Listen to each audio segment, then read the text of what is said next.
You know, at some point between putting your career on hold and summoning Cthulhu for a guy, you'd think this girl would just stop and just take the L already. But nope, mama didn't raise no quitter, and no amount of sense is gonna stop Betty from rescuing her true love. Even though at some point, she probably should. Betty and Ice King, aka Simon Petrikov, is one of those cartoon relationships that just never fails to not tug on our heartstrings. From Simon's decline into becoming a mad cartoon villain, only for Betty to try and save him by becoming worse. Adventure Time is filled with amazing cartoon couples and moments that solidify what it means to grow up and to be in love. But one of the rawest things in the series that didn't involve Finn was watching Betty move heaven and earth to save the man she loved, but in the process unveiled what a tangled mess of codependency that lied at the heart of fiction's third most tragic couple, as a man she loved was a shell of his former self, and there was nothing she could ever do to bring him back. Well, it was her shadow that drove him to become the serial kidnapper we all know and love. But in failing to let go, Betty doomed herself to Simon's hell. Turns out the purest couple in the show contained the darkest lesson about what happens when it consumes your life, and how sometimes you just have to let go.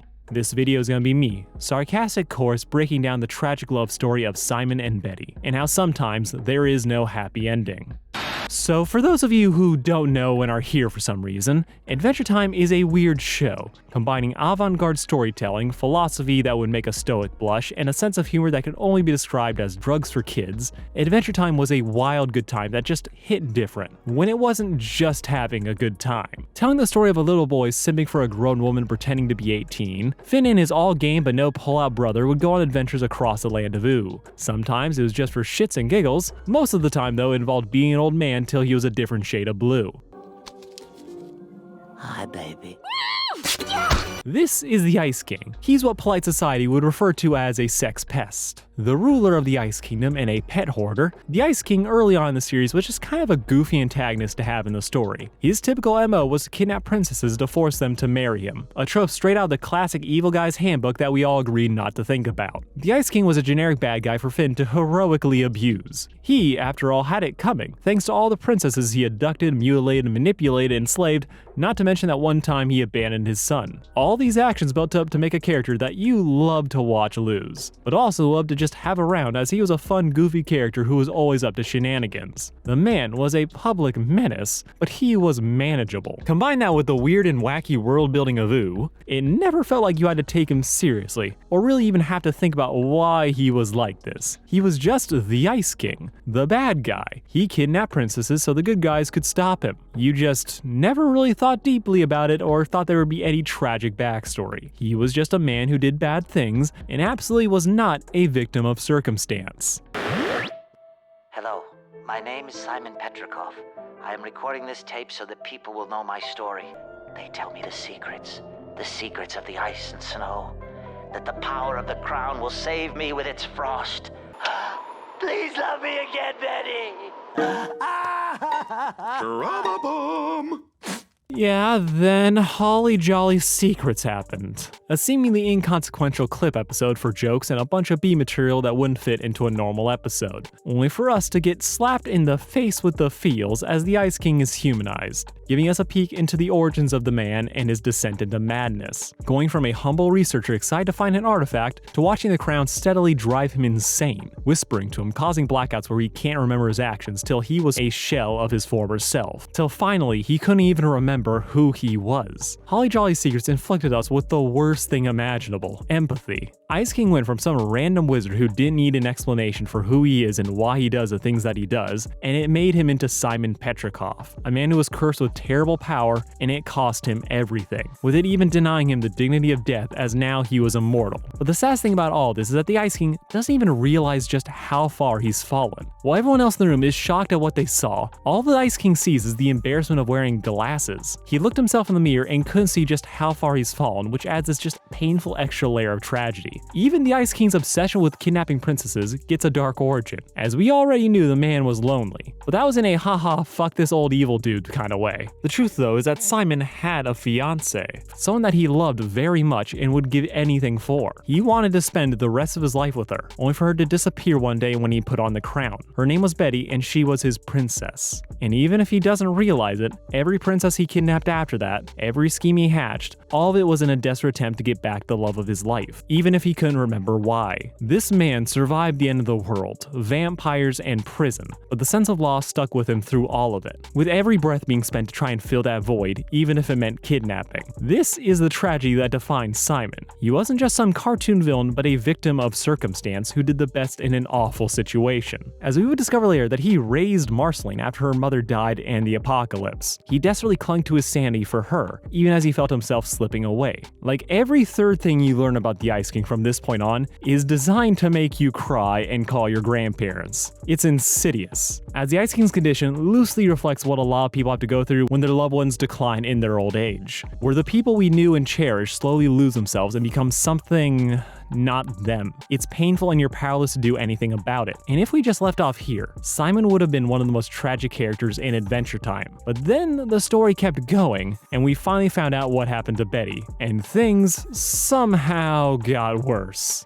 I opened this portal so we could say goodbye. You're dumping me? So context, Ice King got hit with anti-magic causing the crown to deactivate, letting Simon become lucid for the first time in centuries. He's also dying now, as without the crown's magic, time is catching up with him, but this is where things start to get a little morally dubious, as Simon is finally himself, and rather than spending his last few hours enjoying life or being with his adopted daughter Marceline, he decides that the one thing he really needs to do is to tell Betty he's sorry. Doing so, though, comes at the cost of using Marceline's most treasured possession, Hambo, for a spell that will create a time window for him to look back into the past. He could have done anything with his last few breaths, but it's having closure with Betty that takes precedent over anything else. And honestly, I get it. If you spent 1,000 years crazy and longing for somebody who just vanished from your life, I think wanting to say goodbye is a very reasonable thing, even if it comes at the expense of others who might want it as well. But after everything Simon's been through, you get it. Then the unexpected happens. As it turns out, Betty is just as crazy as he is. Simon, I know who I'm leaving you for.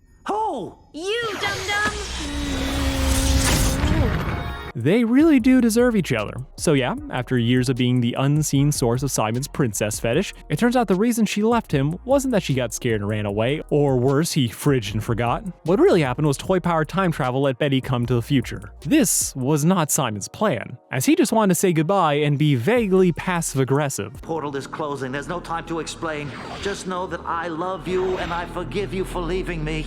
Now Betty thinks everything's gonna be cool now, which it is. Only problem, Simon is one hard cough away from unaliving himself. But Betty, being fresh to this fight and not even questioning the talking dog or vampire, decides that death is for quitters. Refusing to let Simon die, she decides that the best course of action is to turn Simon back into the Ice King to buy them some time so that Betty can figure out a way to save him, but without consequences. She is the woman with a plan, and the only person who's got a problem with this is the man who is about to bite it. Now this sets up an interesting ethical dilemma. Simon is fully okay with dying. He spent the last 1,000 years trapped in a nightmare fever dream where he's semi-conscious of what's going on, but so gone that he doesn't have any control over his actions. This man has a choice between death and madness, and he's pretty comfortable with his choice. It's my time, Betty. I don't want to be the Ice King again. It's like living with eternal diaper butt. I can't do it. Like, you know it's bad when even death, literal death, pops up to tell Simon he's his only way out. But in spite of all that, Simon's pleading, Betty decides nah, she's gonna throw her everything to save him. So she does what any good partner would do and ignored his wishes. So naturally, Simon says F it and agrees with her, cause even if he's about to die, he knows better. So in the first of many pink flags that will later turn out to be red, Simon agrees to let Betty try and save him. He agrees to become the Ice King again, to give up on what could be his last chance at dying with dignity to go back to becoming creepy Santa, with Betty defeating the anti-magic abomination that zapped Simon with the power of these hands, saving Simon but dooming him to turn back into the Ice King, with even death giving him his condolences. The Ice King has no idea what happened, not knowing or even seeing Betty, who discreetly leaves to start working on a cure to get the love of her life back. Now to be clear, there's nothing inherently wrong with what happened here. Betty doesn't have the full context of just what Simon has gone through. He says he wants to die, but then he folds like a cheap suit when Betty says live. He doesn't want to be the Ice King again, but he loves his wife so much that he's willing to let her try and do what he couldn't. Though there are some inklings of what's to come later, as we watch Betty make snap decisions without figuring out the full context of what's going on, like her jumping from her time to Simon's without knowing that he's about to croak, making her go hero mode to save him, or just how she automatically assigns this role to herself without looking to anyone else in the room for help, as the rest of them all just kind of shrug and let it happen. None of these things are bad in a vacuum, but they are the type of traits where context is everything. Kind of like how Simon is willing to go from begging for death to... If I don't let her try, then what am I? What am us? What? The man is willing to shelve what he wants to just give Betty the chance, which is noble and beautiful in its own way, but once he starts using us to define them, maybe there is room to be worried, as he is really rolling the dice that in a world filled with the smartest, most magical people in existence, his smart but very normal fiance from the 21st century is gonna be the one to fix the unfixable, and she's gonna do it all on the power of love and belief, which is the sweetest thing imaginable. This woman, she is doing all of it, but just maybe she's doing too much. Like, this is the bet a sane person would make, but he made it, and thanks to Betty, he'll live to regret it. Laters! Whoa. Yeah, things kind of got shitty like immediately. See, Betty was trying to use the power of logic to understand how magic works, studying other wizards to understand what the true nature of magic is and how that works with Simon's crown. She hypothesized that all wizards are linked by a theme of magic, madness, and sadness, as you can't have great power without great insanity and regret. With her desire to understand the insanity to bring her man back from crazy, leads her to go to the craziest dick in the room. No, change me back! Not until you appreciate what a jerk I am. Whoa! This is Magic Man. He's the worst. But the two of them are now working together. He's trying to steal his brother's place as god, she's trying to get a peek into his mind, as she wants to understand why he's like this. And she gets a peek, and in a dark reflection of herself, it turns out that he lost his wife, and in his desperation to get her back, he went straight to Crazy Town, with their whole divinity and research plan getting interrupted by the original doughboy who messes with the ritual, leading Betty to gain Magic Man's powers and his crazy, turning her single-minded obsession into a single-minded obsession with rhymes. Mapping, penguin napping, commingling with magic and grasping and grappling, but it just hasn't been happening. It's saddening, it's maddening, and I'm rapping and... Now this is unfortunately a fitting outcome for Betty's quest. All her attempts at fixing Simon, her refusal to let him go, all of it culminates in her being afflicted with the same type of magical madness that she wants to cure Simon of. While he's cuckoo for Cocoa Puffs, she's at least still semi-aware of what's going on. She wants to save him, but it ends up costing her dearly, as she just makes more and more reckless actions, but increasingly fails to ever quantify the risk involved with said actions. And this is a running theme for Betty's character. It's a sunk cost tragedy that defines who she is. But this also changes the way we perceived Betty and Simon's relationship. Like, sure, they're still tragic, but the type of tragedy is very different. Where previously it was doomed by circumstance that they couldn't control, now it's defined by the very human error of refusing to take the L. Simon was prepared to die rather than become the Ice King, but couldn't do so without saying goodbye to Betty. Betty, in contrast, refused to let Simon die, and in trying to get him back, lost more and more of herself, with all the attempts of saving Simon blowing up in her face or endangering what little was left of him. Betty wanted a golden ending, one where she fixed Simon and they were able to finally be together. But no matter what she tried, it never worked out. In spite of her doing what some would call too much,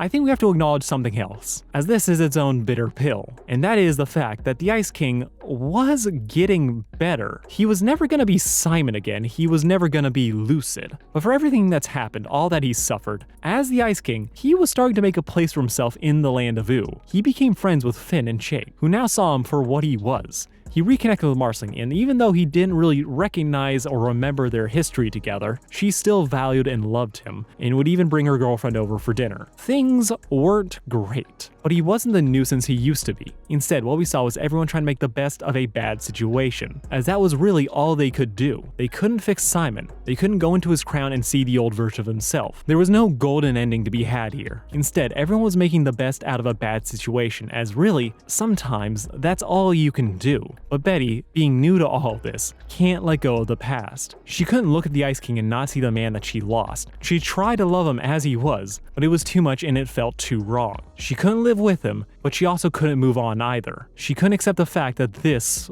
was it.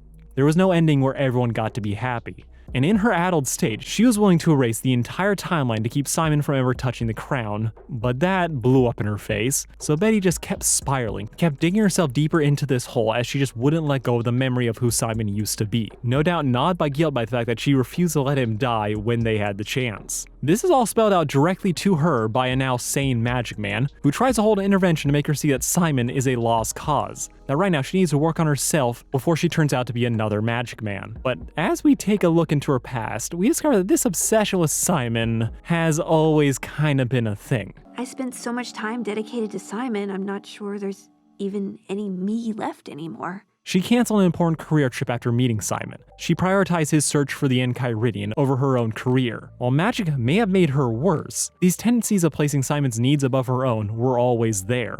When we first heard about Betty and Simon, they were always depicted as this lost true love, one so pure that it would last 1,000 years. It was the perfect tragedy to define Simon, to have Betty as this ghost that would continue to haunt him, with us only having to assume that everything was good.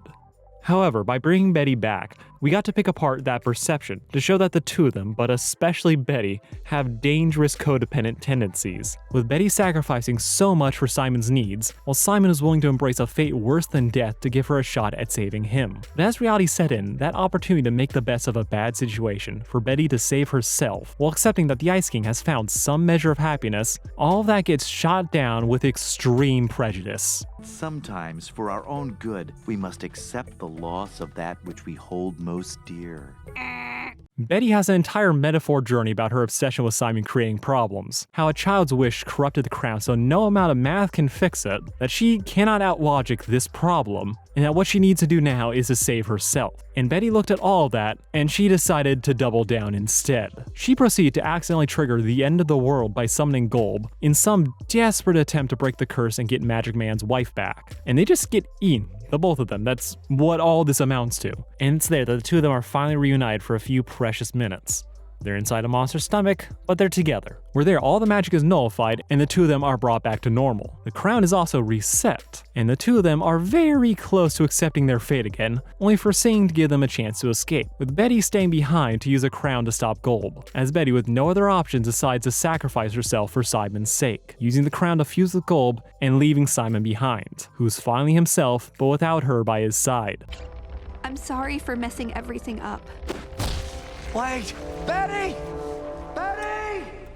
Adventure Time has so many great stories and lessons to show us. Whether you like how they did or not, this show knows how to take a situation and force its characters and the audience to grow from them. With some of the most painful being accepting loss and how some things will never be like how they were. Betty and Simon are a testament to what happens when you don't accept that. That sometimes there is no happily ever after, and obsessing over one thing can devour your identity till nothing's left. While Betty did manage to save Simon, it wasn't in a way that anyone wanted. She paid the price for it, and Simon was living with it. But he was able to keep going, and for that he was rewarded with life. To be able to be there with Marceline and PB, to watch Gunther/Ice Thing get married. It's not everything that he wanted, but it was something, as you may not be able to stop change, but you can live with it. And then Fionna and Cake came out. Every day is just an unending slog towards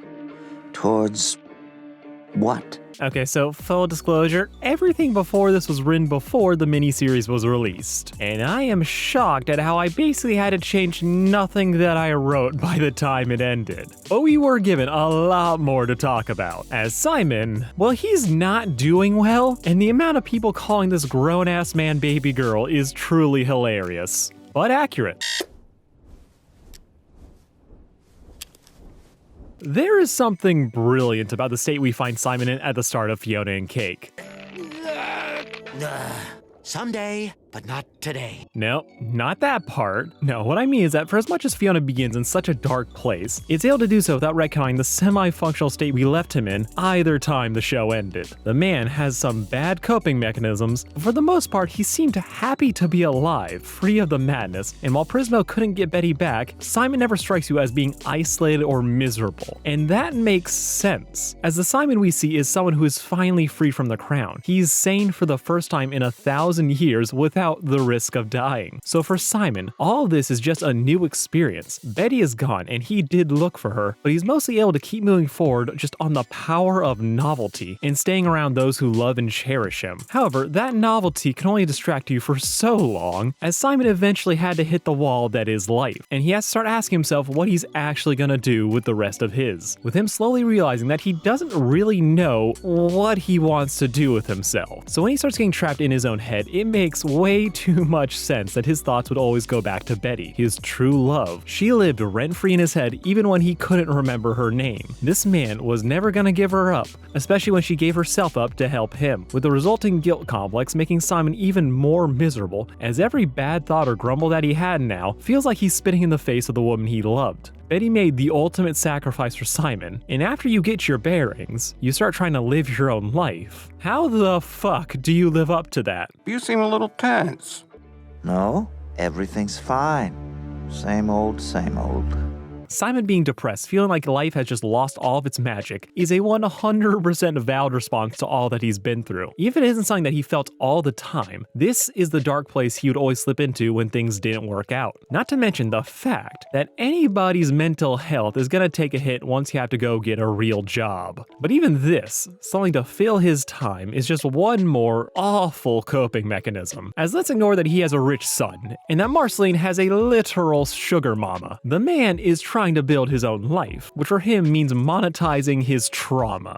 Simon doesn't know what to do. He feels out of place in the land of Ooh, so it makes a little bit of sense that he would try and live with the other humans. The only problem? He doesn't really fit in with these future fuckers either. Simon feels like nobody gets him. He's not going to therapy, and rather than giving himself a break to try and get acclimated to this strange new world, at this moment this darkness will pass, Simon decides he's just gonna triple down, spin his wheels, and hold on to the past till his mind snaps entirely. Exploiting himself for profit, Simon lets the future humans build him a replica of a 20th century house just for him to live in, to be this human exhibit and example of the past, just like the one that he's clinging to. As if he's gonna start spiraling, he might as well be doing it someplace comfortable. This is a lot, but it makes sense for Simon as a person, as someone who is in a low point in his life. So you understand why even if he was doing okay a few years ago, right now, he's miserable. IK's fan fiction about Fionna and Cake did bigger numbers than his life's work. Nobody in his day-to-day is equipped to help this man deal with what he's going through, and he's hiding his problems from Marceline, who is quite possibly the only person who could potentially help him, as she knows better than anyone what it feels like to live through an ever-changing world, and understands most of Simon's baggage. Ironically enough, starts to adopt a lot of Betty's flaws,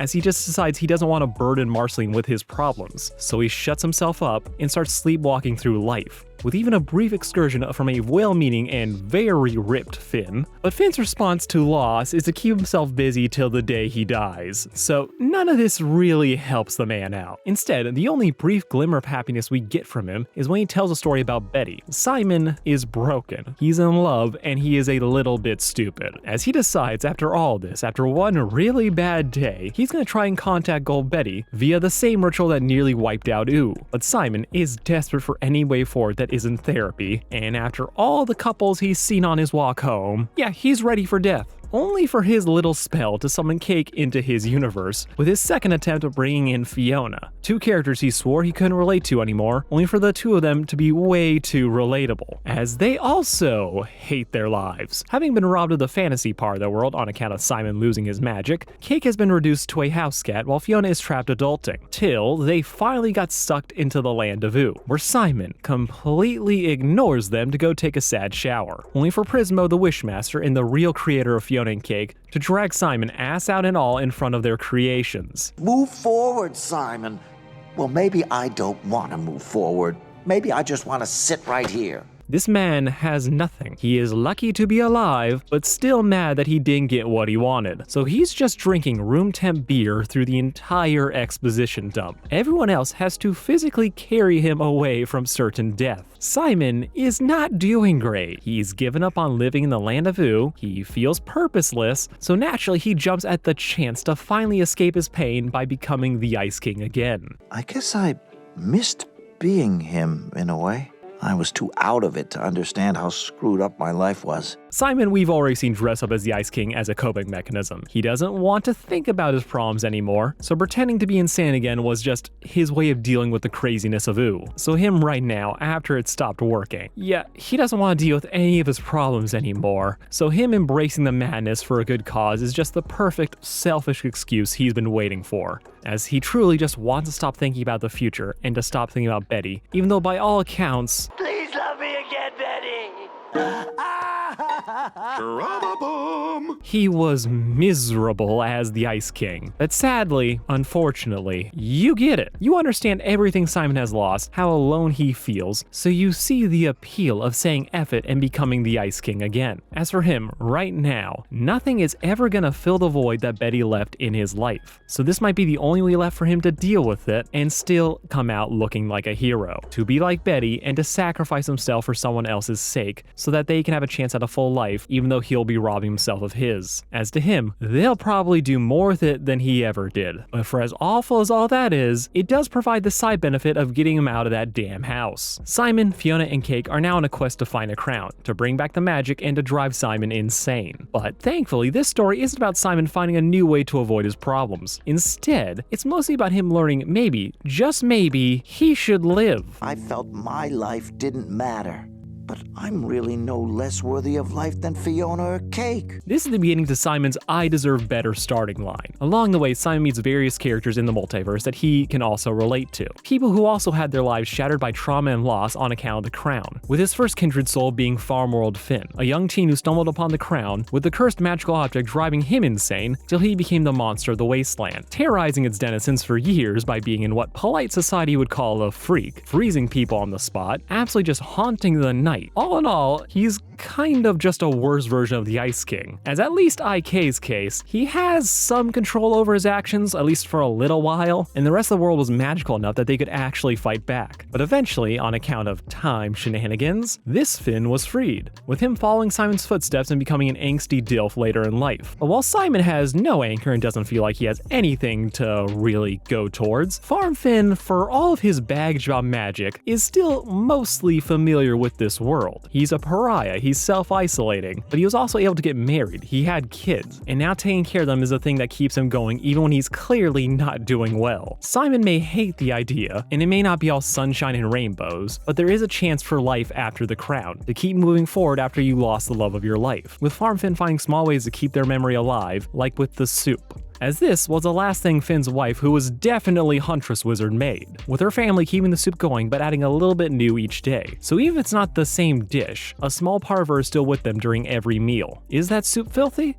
Definitely. But if this were Betty's soup, Simon would either freeze it to desperately try and crystallize a memory, or let's be honest, he'd be bathing in it. One of Simon's biggest issues at this point is the pedestal he puts Betty on, and all their time together. He truly believes that this is where his life peaked. And even if that's true, this static and just overly reverent treatment of his past makes him just unable to adapt to the changing world that he's living in. To get pissed off when things just don't go his way. To get mad rather than understand why people have the reaction to his work that they do, or accept the oddities of Ooh and the little pleasures that come along with it. Farm Finn, he's doing rough.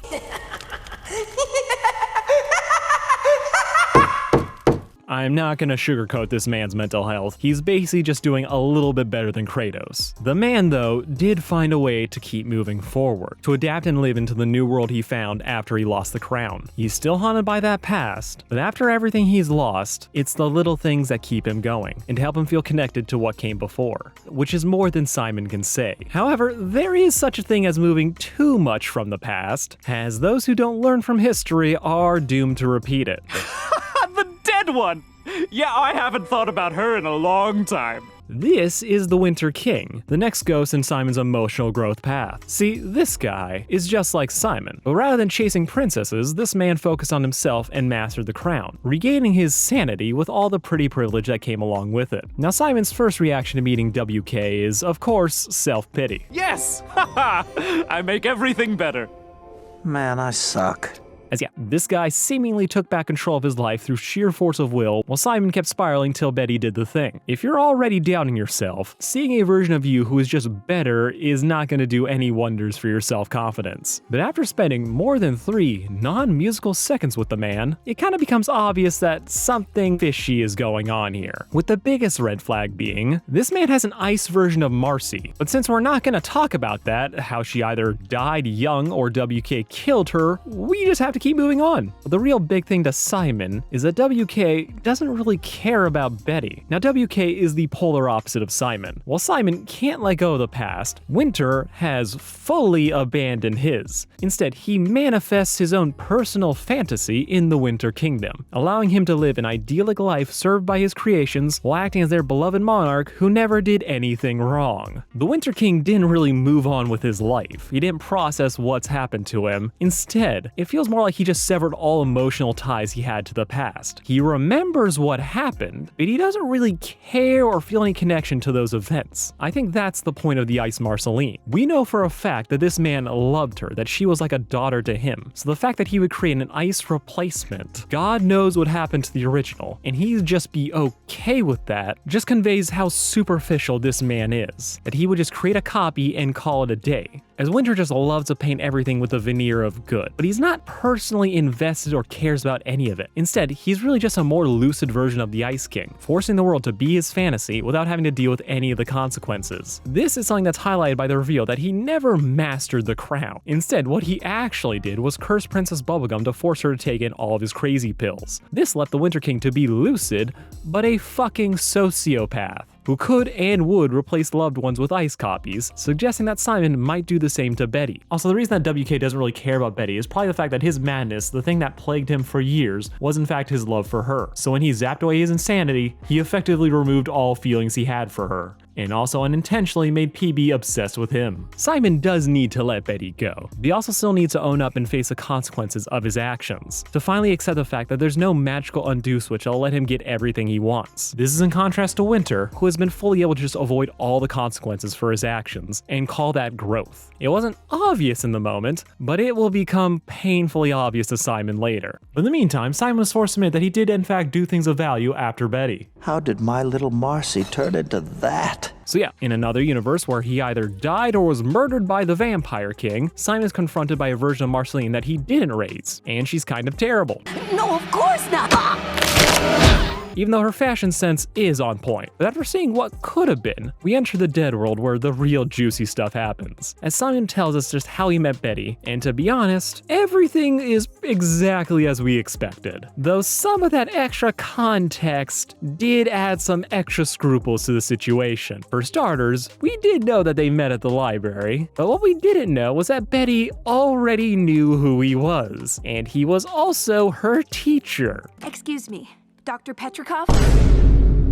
Do you want to run that by me again? Now, Simon was probably just a guest lecturer, not her full-time professor, but this reveal does solidify the imbalanced nature of their relationship. These are two people who had a meet-cute at the library. Betty already knew who he was, idolized him and his work, practically squeeing as she watched him talk. She even goes ahead and asks him for his autograph afterwards, and this man is just what I assume to be a grad student or just a recent doctorate. Betty was already enamored with Simon before they ever even spoke to each other. Betty didn't just slip into a bad habit of sacrificing her needs for Simon. There was already a fat power imbalance at the heart of this ship. This makes Simon and Betty's relationship just make way more sense in hindsight, as this is a bit analogous to a celebrity dating one of their fans. It's not automatically unhealthy, but it starts in such a weird place that it's hard not to get suspicious of it, as from the beginning, they don't start off from being equals. Betty holds up Simon to be this success whose work she's just so invested in already and believes Simon himself to be brilliant. She's already built it up in her head that this man and his work is important, and this comes with the unintended consequence of her devaluing her own. Betty had a full career path before she met Simon, but she would end up putting off her career to always help Simon's, as she already viewed it as being more important than her own. When Simon had an expedition, she would jump at the chance to go along, all the while putting off her own dreams till someday became never.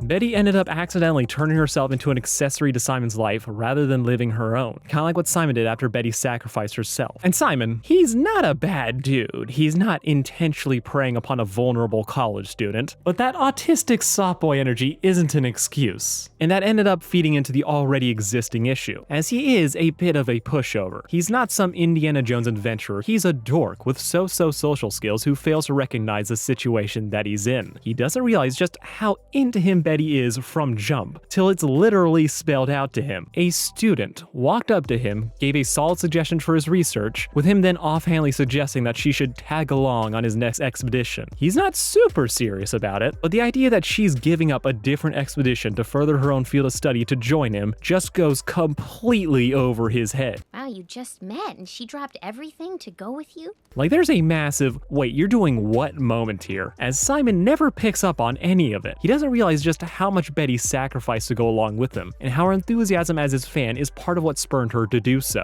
But I kind of wish I could be by your side all the time and travel the world together. I want you by my side. I think part of Simon's issue is that he never fully grasps just how much power he has over Betty. He views himself as just kind of a dude with limited appeal. So when he sees this brilliant young woman walk up to him, figure out a clue that even he just completely missed, to him, in his mind, I think he immediately started to view her as an equal. That she's so smart, so courageous, so awesome, that she's as good as me, if not better. But this assumption blinds him to the underlying power imbalance in their relationship. He never forced Betty to do anything. He never forced her to choose him over something else. But that's because he never had to. It never became an issue that Betty would bring up, as she would just intentionally give up her own thing to support Simon. Even when they finally found the Enchiridion, this massive moment in his career that he wanted to share with Betty, she's already registered this as Simon's moment, his achievement. He doesn't recognize this as her stepping back, as he's kind of just panicked and nervous about taking that step forward in their relationship. Simon is oblivious. They are in love, but Betty's idol worship of Simon, plus his own failure to recognize it, leads to this tragic ending. Simon would be locked up in his own head and miss what's going on, Betty would fold and do what he wanted, and this would continue till they didn't have any options left. And this doesn't diminish the love that they share. They were adorable together, and if there's any example of true love in cartoons, this is pretty close. But when viewed through the lens of Betty sacrificing herself and that love becoming an obsession, you start to get a little worried and notice all the red flags, as even when they are walking away on the bus, Simon was holding her back to be with him, with our boy never realizing that he should just go with her, that he should support her in her own endeavors just like she supported him. And Betty's too in love with him to really push back. So instead, what the two of them end up doing is just being so happy that they're together that they just keep hanging on to this one moment instead of wondering where they should go from here. This is romantic inertia. They are so happy that they are together that it blinds them to the underlying issue, as even strangers like Fionna, just hearing the facts of the situation, assume Simon would just get on the bus with Betty. But really, the thought never even entered his head. So you got on the bus with her? Yep. Well, no. Why would I? This is why I think the conclusion to Simon's arc is so important. That after he tries to sacrifice himself to become the Ice King again, Betty saves him, with Simon trying to rationalize putting on the crown as doing something noble just like Betty did, even if it does go against her wishes. This is the guilt that's been gnawing at Simon for all this time. The idea that he squandered this bitterly won second chance. So he goes ahead and tries to do the thing, only for Betty to send him to a different dimension, where, thanks to the power of video games, he's finally able to see their relationship from the outside. How he had all the power, made all the decisions, with Betty being happy to be with him, so she just went along with it. But after all that's happened, Simon realizes that the ending that they got may have been tragic, but it was the sum of their choices. Simon not recognizing what was going on, Betty's interest turning into an obsession. This wasn't the end they wanted, but it was what they got. And it's this acceptance of seeing how they got to this point, and how they could have made better ones, that finally frees the both of them, allowing them to finally start living again. Simon is able to let Betty go and to start living his own life, to not hold on to the past and devalue his life without Betty, to let her go on her way and to accept what happened, but they loved every second of it. And one small tidbit that I want to be true but I'm not entirely sure, as people on the internet have pointed out that the text on Betty's bus might mean comet, which is a recurring motif in the show representing reincarnation and change. Though, again, I'm hesitant to bring it up as this really does enter a bit of trust me territory, as the Enchiridion cipher of this text has never really been broken, so we don't know this for sure. We know that Betty underwent some kind of transformation after she sent Simon on his way. What that means is anyone's guess. She could be this butterfly that Simon wakes up to, she could be a comet, she could be that apple after the credits. But I like to believe that both of them now are finally free, no matter what form they took, as really, after all that's happened, they both deserve it. You were a wonderful experience. You were everything. Simon x Betty is fascinating to me. I love them, and I think it's such a testament to this show's writing that they're able to take a situation where we pretty much already know all the key details and story beats, yet still somehow deepen it into something beautiful yet heartbreaking. Still not my favorite couple in the show, but after looking at this roster, you cannot deny that no show does shipping quite like Adventure Time. But let me know what you thought about Simon and Betty down below. Thank you all for watching. This has been Sarcastic Chorus. Like, share, and subscribe. Love you all, but I'll always love Adventure Time more.